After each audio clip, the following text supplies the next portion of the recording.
ഈശോയിൽ പ്രിയപ്പെട്ടവരെ, ആദ്യ വായനയിൽ നമ്മൾ ജെറമിയ പ്രവാചകനെ കുറിച്ച് കേട്ടു. സുവിശേഷത്തിൽ നമ്മൾ സ്നാപക യോഹന്നാൻ്റെ കാര്യം കേട്ടു. ഇന്ന് നമ്മൾ സഭയിൽ അനുസ്മരിക്കുന്ന വിശുദ്ധൻ അൽഫോൻസസ് ലിഗോരി. ഈ മൂന്ന് പേരും പ്രവാചക ദൗത്യം ഏറ്റെടുത്ത് നിറവേറ്റിയവരാണ്. നമുക്കറിയാമല്ലോ, നമ്മളൊക്കെ പുതിയ നിയമത്തിലെ ആളുകളാണ്. പുതിയ നിയമത്തിൽ അങ്ങനെ പ്രത്യേകിച്ച് ഒരു പ്രവാചകന്റെ പേര് പറഞ്ഞ് അങ്ങനെ ഒരു കാര്യമില്ല. പുതിയ നിയമത്തിലെ നമ്മളെല്ലാവരും പ്രവാചക ദൗത്യം ഏറ്റെടുക്കേണ്ടവരാണ്. നമ്മളെല്ലാവരും ദൈവത്തിൻ്റെ സ്വരമായി മാറാൻ വിളിക്കപ്പെട്ടവരാണ്. അങ്ങനെയുള്ളവരെന്താണ് പ്രതീക്ഷിക്കേണ്ടത്? കട്ടിലേ കിടന്ന് ഈശോമറിയം ചൊല്ലി മരിക്കുന്ന ആ ഒരവസ്ഥയാണോ?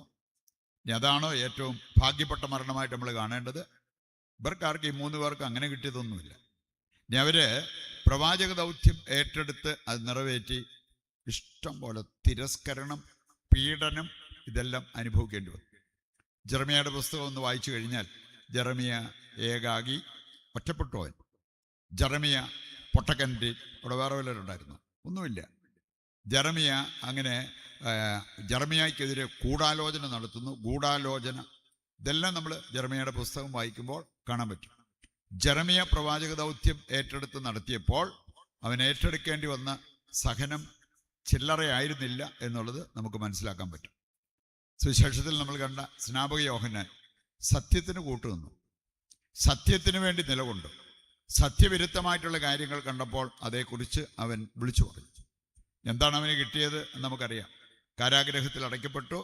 പിന്നീട് ഹെറോദിയായുടെ ആ ഒരു വാശി തീർത്തതാണ്. സലോമിക്ക് ഒരു ചാൻസ് കിട്ടി. എന്തു വേണേലും ചോദിക്കാം, എൻ്റെ രാജ്യത്തിൻ്റെ പകുതി ചോദിച്ചാലും ഞാൻ തരും എന്ന് പറഞ്ഞപ്പോൾ അതിനറിയത്തില്ല എന്താ ചോദിക്കേണ്ടത്. അത് പോയി അമ്മയോട് ചോദിച്ചു. ഇനി അമ്മ രണ്ടാമതൊന്നും ആലോചിക്കേണ്ടി വന്നില്ല, പോയിട്ട് വേഗം ആവശ്യപ്പെടാൻ പറഞ്ഞു സ്നാപക യോഹന്നാൻ്റെ ശിരസ്. ഞാൻ പലപ്പോഴും ഓർത്തിട്ടുണ്ട്, ഈ തല കിട്ടിയിട്ട് ആ സ്ത്രീക്ക് എന്നാ കിട്ടാനാ? കാരണം ഈ ജയിലിൽ കിടന്ന ആ മനുഷ്യൻ്റെ തല വെട്ടിയെടുത്തുകൊണ്ട് വന്നിട്ട് ഇവർക്ക് ആ തല കിട്ടിക്കൊണ്ട് എന്തെങ്കിലും ഗുണമുണ്ടാവും. പക്ഷെ അതിനുവേണ്ടി പോയപ്പം നഷ്ടപ്പെട്ട എന്താ? ഹെറോദേസിൻ്റെ രാജ്യം എന്ന് പറഞ്ഞാൽ ഏതാനും ഏക്കറുകൾ വല്ലതും ആണോ? ഹെറോദേസിൻ്റെ രാജ്യം, വ്യാപകമായി കിടക്കുന്ന രാജ്യം, അതിൻ്റെ പകുതി എന്ന് പറഞ്ഞ ചില്ലറക്കാരിയാണോ?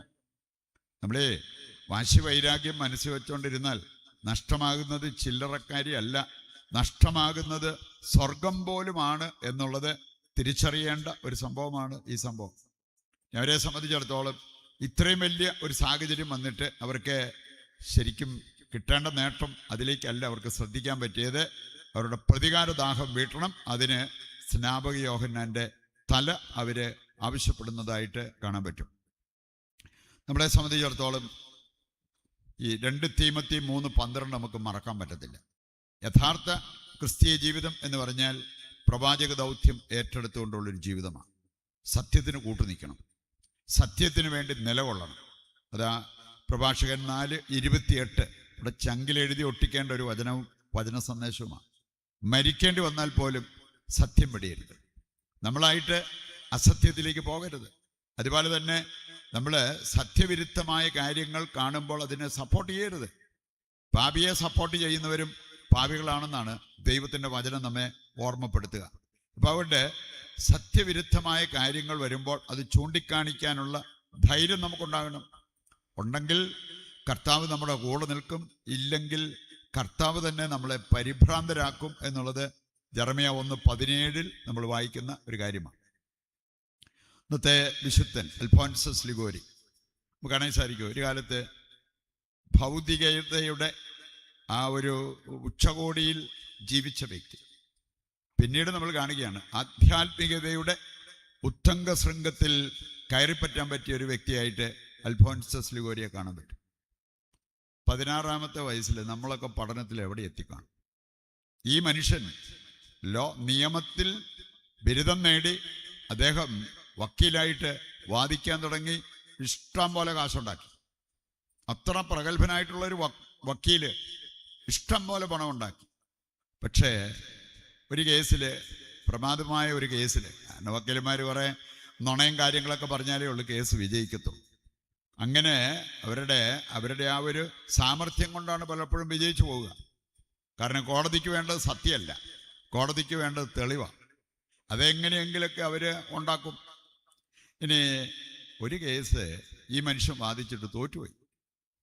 അദ്ദേഹം തന്നെ പിന്നീട് അതേക്കുറിച്ച് സൂചിപ്പിച്ചൊരു കാര്യം, ലോകത്തിൻ്റെ മായ ജാലം, ലോകത്തിൻ്റെ എന്ന് പറഞ്ഞാൽ ഒരു കാരണവശാലും ഞാനിത് തോക്കേണ്ടതല്ലായിരുന്നു.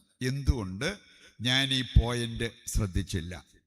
എതിർഭാഗം വക്കീല് അതേ പിടിച്ച് വാദിച്ചു, അവർ ജയിക്കുകയും ചെയ്തു. അൽഫോൻസസ് ലിഗോരിയുടെ പാർട്ടി തോറ്റുപോയി. അന്ന് നിർത്തിയതാണ് വക്കീൽ പണി.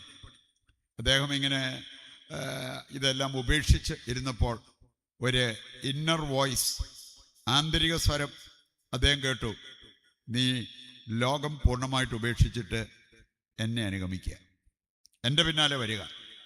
അത് അദ്ദേഹം കേട്ട് കഴിഞ്ഞ് പിന്നെ മറിച്ചൊന്നും ചിന്തിച്ചില്ല. അങ്ങനെ അദ്ദേഹം 30-ാമത്തെ വയസ്സിൽ വൈദികനായി. ഈ മനുഷ്യനും ഒരുപാട് തിരസ്കരണവും കാര്യങ്ങളൊക്കെ ഉണ്ടായി. കാരണം റിഡംഡറിസ്റ്റ് കോൺഗ്രിഗേഷൻ ആരംഭിച്ചത് ഈ അൽഫോൻസസ് ലിഗോരിയ. പുള്ളി വളരെ സ്ട്രിക്റ്റ് ആയിരുന്നു. അതുകൊണ്ട് തന്നെ സഭാംഗങ്ങൾ പുള്ളിയെ പുറത്താക്കി.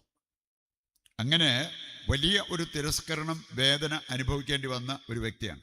പക്ഷെ ദൈവം അദ്ദേഹത്തെ മെത്രാനാക്കി. സഭ, അദ്ദേഹത്തിൻ്റെ കോൺഗ്രിഗേഷൻ അദ്ദേഹത്തെ പുറന്തള്ളിയെങ്കിലും സഭ അംഗീകരിച്ച് മെത്രാനാക്കി. അതിനേക്കാൾ അദ്ദേഹം ഏറ്റവും കൂടുതൽ ഇഷ്ടപ്പെട്ടത് പാവപ്പെട്ടവർക്ക് വേണ്ടി, ആത്മാക്കളുടെ രക്ഷയ്ക്ക് വേണ്ടിയൊക്കെ അധ്വാനിക്കുന്ന ആ ഒരു കാര്യം. മെത്രാനായിരുന്നെങ്കിലും ഒരു സുഖജീവിതമല്ല നോക്കിയത്. മെത്രാനായിരുന്ന അദ്ദേഹം നോക്കിയത് ആത്മാക്കളെ നേടണം, ആത്മാക്കളെ നേടണം, അതിന് ത്യാഗമെടുക്കണം, അതിനുവേണ്ടി പ്രാർത്ഥിക്കണം, അതിനുവേണ്ടി അധ്വാനിക്കണം, അതിനുവേണ്ടി പുസ്തകം എഴുതണം. 111 പുസ്തകങ്ങൾ അദ്ദേഹം തന്നെ എഴുതി. വളരെ വിശിഷ്ടമായിട്ടുള്ള പുസ്തകങ്ങൾ. അതിലെല്ലാം വളരെ പ്രധാനപ്പെട്ട ഒരു സന്ദേശം അദ്ദേഹം നൽകുന്നത് കാണാൻ പറ്റും. മക്കളെ, നിങ്ങൾക്ക് നിങ്ങളുടെ പണത്തിലൊരു ഭാഗം എടുത്ത് പാവപ്പെട്ടവർ കൊടുക്കാൻ അത്ര ബുദ്ധിമുട്ടുള്ള കാര്യമൊന്നും അല്ല. അതുപോലും ചെയ്യാത്തവരുണ്ട്. നിങ്ങൾക്ക് നിങ്ങളുടെ ഭക്ഷണത്തിലൊരു ഭാഗം എടുത്ത് ആർക്കെങ്കിലും പാവപ്പെട്ടവർ കൊടുക്കുന്നത് അത്ര ബുദ്ധിമുട്ടുള്ള കാര്യമൊന്നും അല്ല. വേണമെങ്കിൽ നിങ്ങളുടെ ഡ്രസ്സിൽ ഒരു ഭാഗമെടുത്ത് പാവപ്പെട്ടവർ കൊടുത്തേക്കാം. അതൊന്നും അത്ര ബുദ്ധിമുട്ടുള്ള കാര്യമല്ല. അതിനേക്കാൾ ബുദ്ധിമുട്ടുള്ള ഒരു കാര്യമുണ്ട്, നിന്റെ ഇച്ഛ, വിൽ, അത് കൊടുക്കുന്നത്. അതിൻ്റെ വ്യത്യാസം പറഞ്ഞത്, ബാക്കിയൊക്കെ ചെയ്യുമ്പോൾ നിനക്കുള്ളതിൽ നിന്ന് ഒരു ഭാഗം കൊടുക്കുന്നു. പക്ഷെ നിന്റെ ഇച്ഛ, നിന്റെ വിൽ, അത് നീ ദൈവത്തിന് കൊടുക്കുമ്പോൾ നിന്നെ തന്നെ കൊടുക്കുന്നു. ഇതാണ് മറിയം ചെയ്തത്. അവളുടെ ഇഷ്ടം ദൈവത്തിൻ്റെ ഇഷ്ടവുമായിട്ട് ചേരാതെ വന്നപ്പോഴത്തേക്കും ദൈവത്തിൻ്റെ ഇഷ്ടം നടക്കട്ടെ എന്ന് പറഞ്ഞു. ഹോസിയ പ്രവാചകൻ, അവന് നല്ല പ്ലാനും പദ്ധതിയൊക്കെ ആയിരുന്നു. അതിൽ നിന്ന് വ്യത്യസ്തമായത് ദൈവം ആവശ്യപ്പെട്ടപ്പോൾ അത് നടക്കട്ടെ എന്ന് പറഞ്ഞു. ഇവരൊക്കെ തങ്ങളെ തന്നെ ദൈവത്തിന് നൽകിയവരായിട്ട് മാറി. ഈ ഗണത്തിൽപ്പെടാൻ കൃപ നൽകണമേ എന്ന് ഈ ബലിയിൽ ദൈവത്തോട് പ്രാർത്ഥിക്കുകയും ഈ വിശുദ്ധൻ്റെ മാധ്യസ്ഥം അതിനായിട്ട് നമുക്ക് തേടുകയും ചെയ്യാം.